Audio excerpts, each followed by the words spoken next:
Добрый день, уважаемые товарищи. Мы сегодня проведем очередное совещание, посвященное развитию обстановки в зоне специальной военной операции. Наша встреча проходит в преддверии Нового года. Это время, когда традиционно подводятся результаты работы. В ходе расширенного заседания коллегии Министерства обороны министр обороны довольно подробно остановился на результатах, достигнутых в уходящем 2025 году. И начальник Генерального штаба тоже сделал это. Сегодня основное внимание уделим текущему состоянию дел на линии боевого соприкосновения. Поговорим о результатах работы, заслушаем доклады командующих группировками войск о результатах выполнения задач подчиненными вам соединениями и воинскими частями, а также обсудим планы на ближайшую перспективу. Но вначале, как мы делаем это постоянно, проводя совещания подобного рода, вначале просил бы начальника Генерального штаба доложить общую ситуацию на всей линии фронта. Пожалуйста, Валерий Васильевич. Товарищи главнокомандующий, войска объединенной группировки ведут наступление практически по всему фронту. Соединения и воинские части, нанося поражение противнику, успешно продвигаются вглубь его обороны. В декабре уже освобождено более 700 квадратных километров территории и 32 населенных пункта, что является самым высоким показателем продвижения за месяц за весь уходящий год. Всего в этом году под наш контроль перешло 6640 квадратных километров территории и 334 населенных пункта. Противник каких-либо активных наступательных действий не предпринимает. Основные усилия сосредоточил на укреплении своей обороны и пытается замедлить темпы нашего наступления проведением контратак на отдельных участках и массированным применением дронов.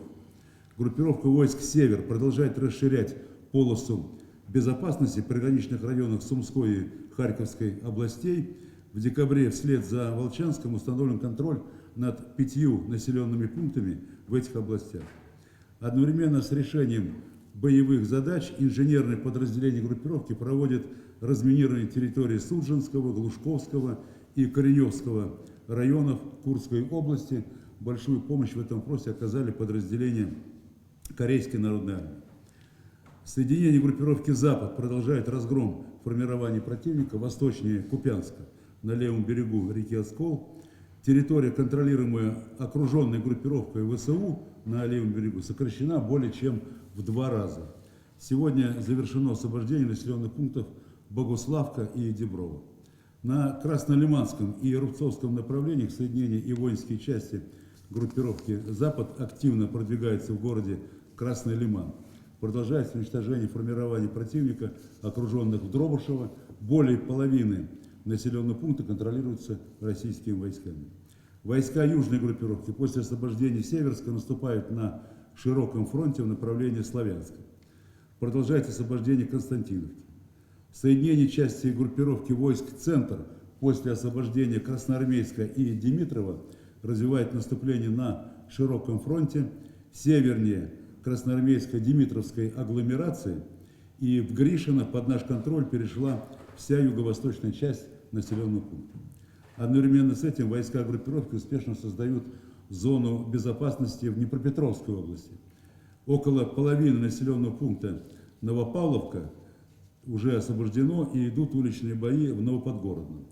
Группировка войск «Восток» продолжает развивать наступление в Запорожской области, на западном берегу реки Гайчур, вглубь обороны противника. Войска группировки «Днепр» наступают в направлении города Запорожье, освобожден населенный пункт Лукьяновска. Завершается освобождение Приморского, ведутся уличные бои в Орехове. Товарищ Верховный Главнокомандующий, выполнение задач по освобождению Донецкой и Луганской народных республик, Запорожской и Херсонской областей будет продолжено в соответствии с замыслом. Доклад закончен.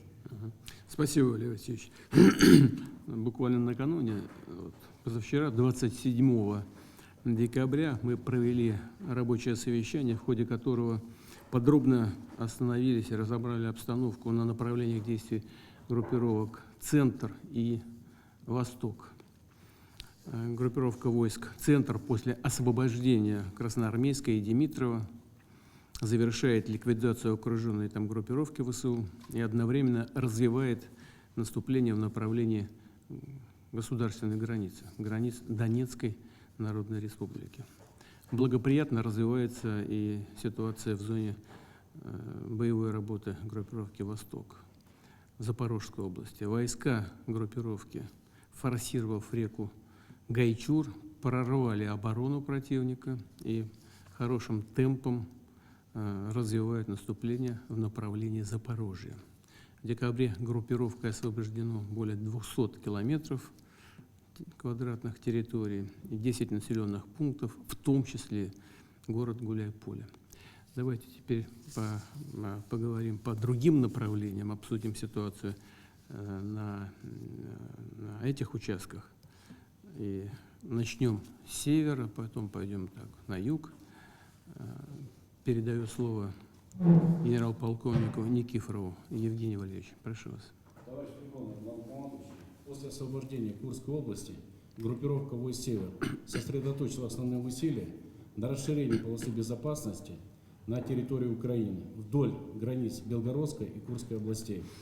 В ходе ведения наступательных действий воинские части и соединения группировки взяли под контроль свыше 940 квадратных километров приграничных территорий Сумской и Харьковской областей, освободили 32 населенных пункта. В Сумской области освобождено 18 населенных пунктов, в том числе в декабре 2.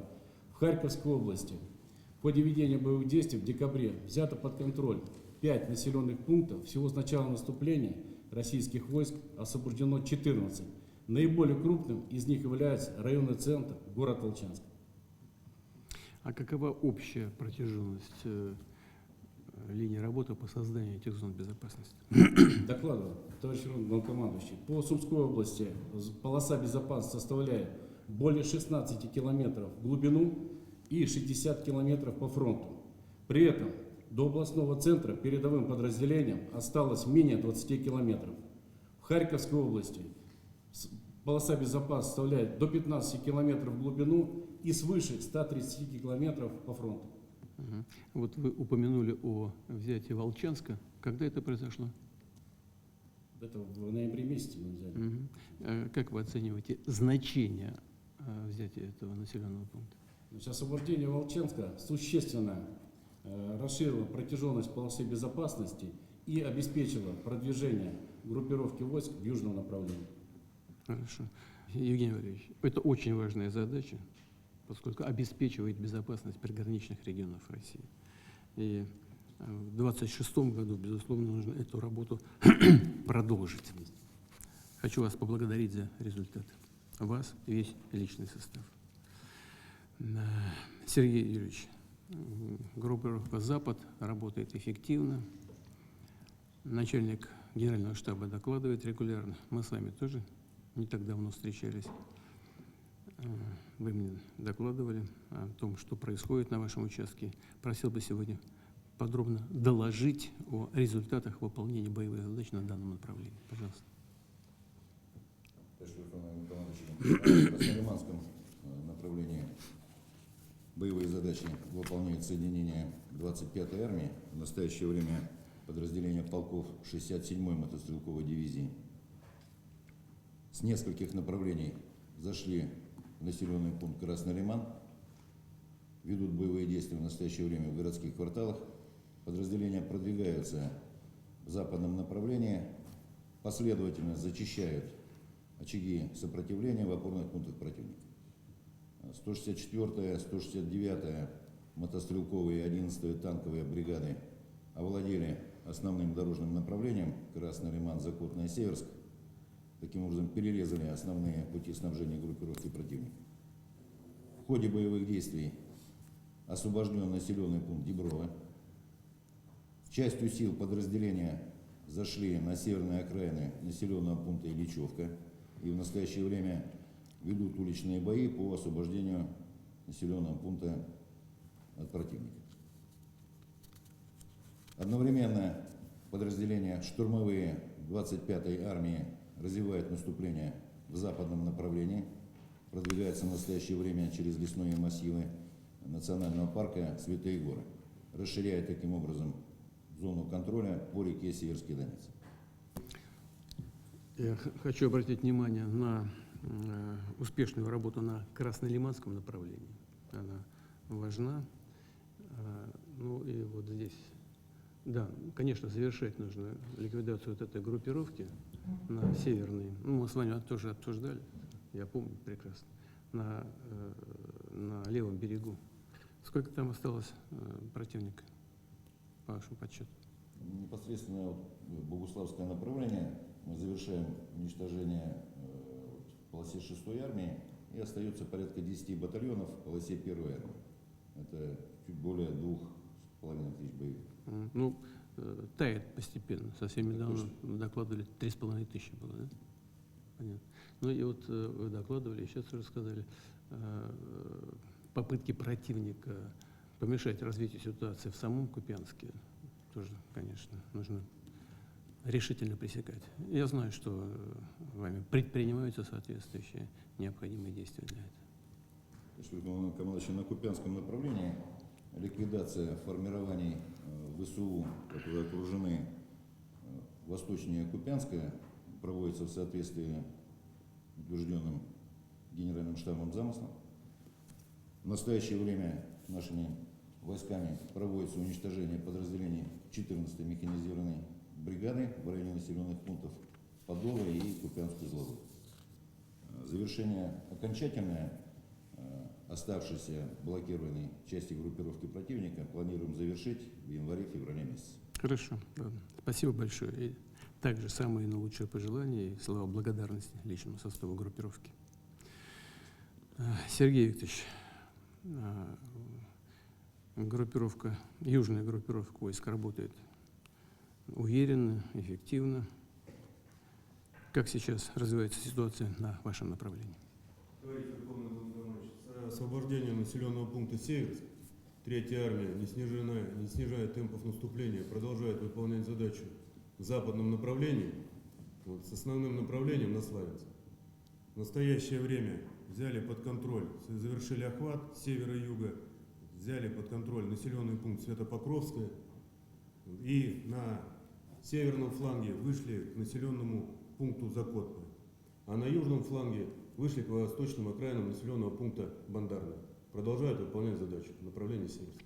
В Константиновске сейчас какая ситуация? В Константиновке, товарищ Верховный Главнокомандующий, соединение части 3-го армейского корпуса продолжают зачистку северо-восточных окраин населенного пункта, взяли под контроль территорию завода «Стройстекло» и продолжают освобождение Константиновского металлургического завода. Это сколько примерно процентов города уже под нашим контролем? До 45%, товарищ Верховный Главнокомандующий.